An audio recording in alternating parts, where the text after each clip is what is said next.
My name is Braun Taylor, and I'm professor of religion, nature, and environmental ethics at the University of Florida. And I'm happy to be a Carson Fellow at the Rachel Carson Center here in Munich over the last several months. You asked about surfing and surfing spirituality.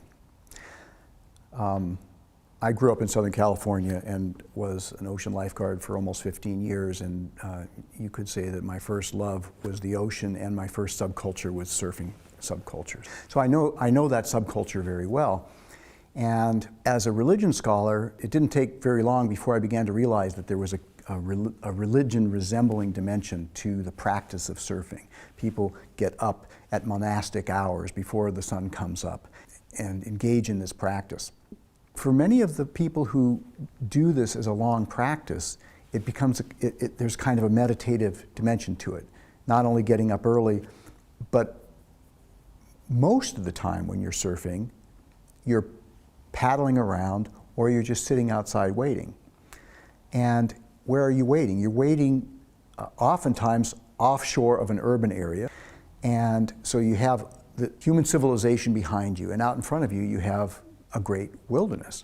And you also have tremendous energetic systems rolling your way. And these are actually waves from the Big Bang, if you will, still rolling through the universe. So there's kind of a contemplative nature to it. And you have relationships with the animals there, with cetaceans, dolphins, whales, and so forth that you're privileged to see.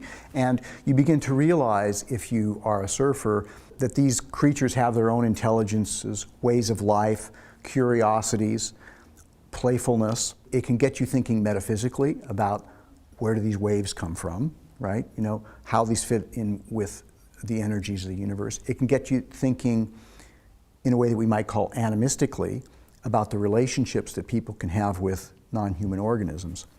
So I guess what I'm trying to illustrate is that this is a form of nature spirituality that in only about 100 years has gone global. As the practice develops, there's a certain segment of the surfing population who has these sorts of feelings of spiritual connection to nature through the practice.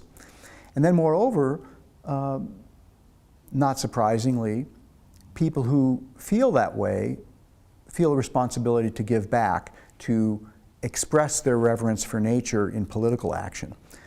So increasingly we see surfing communities rise up to not just defend their surfing break because it's against some big hotel development or something, which is maybe how surfing activism began, but increasingly it's about protecting marine ecosystems.